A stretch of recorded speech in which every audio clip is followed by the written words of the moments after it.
Okay, another property which is called claim monotonicity.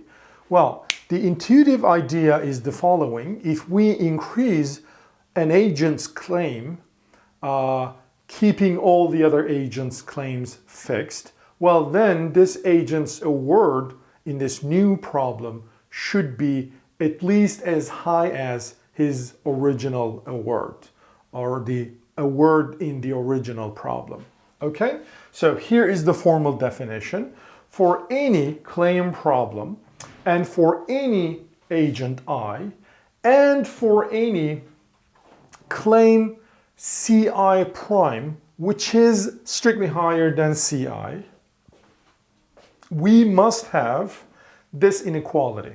Well, what does this inequality say? It says, look, I have the original problem, original claims problem, C claim vector, E surplus. And then I calculate the award of agent I according to this division rule. Well, then I have another problem. In this another problem, I still have the same surplus E. All the other agents minus I means all the other agents except I, agent I. All the other agents have exactly the same claim. For that reason, it is denoted C minus I. However, player I's claim is not CI, as it is indicated here. It is CI prime, which we know that it is strictly higher than CI. So, the new problem, the new claims problem, is very similar to the old one. The only difference is that agent I gets a higher claim. That's it. Well, in this case, the same rule that we're using, Ri, should be giving this guy at least as high as his original award. Okay, that's what this property says. So let's talk about some examples. So let's say the surplus is 200 units and the claim vector is 100, 150. Okay, so it's a claim problem because the total sum of the claims exceeds the surplus. All right, well, let's change or let's look at another problem. If you change E, all right, it becomes a totally different problem, and this property says nothing about it. All right, so you have to keep E the same. So E 200. Well, what else? Well, you need to pick one agent, right? So here I'm going to pick agent 1. So that means you have to keep all the other agents' claims exactly the same. So let's suppose C prime is the following. I'm increasing the first agent's claim. So I'm going to make it 200, 100, the same for the other two, and 50. Okay? So I have therefore these two problems. What is my R is going to give here and here? I don't know.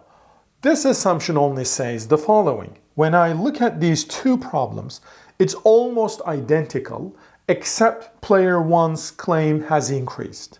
Well, therefore, whatever player 1 gets in this problem, let's call it EC, well then he should be getting here at least as high as this one.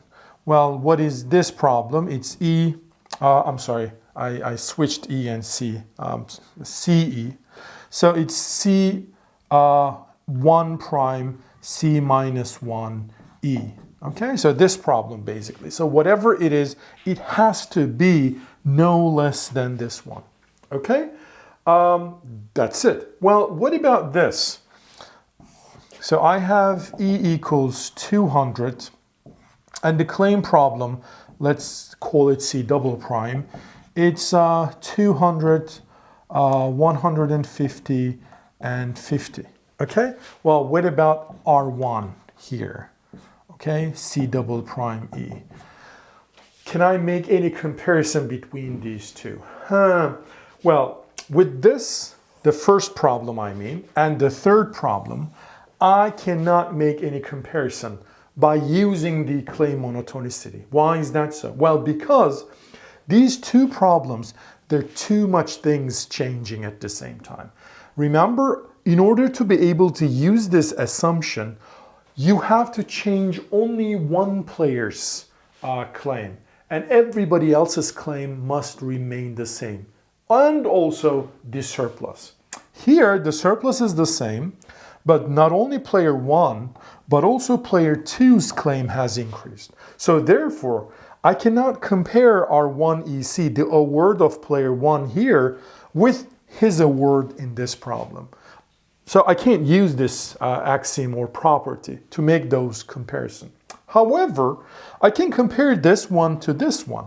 How so? Well, the E's are the same surplus.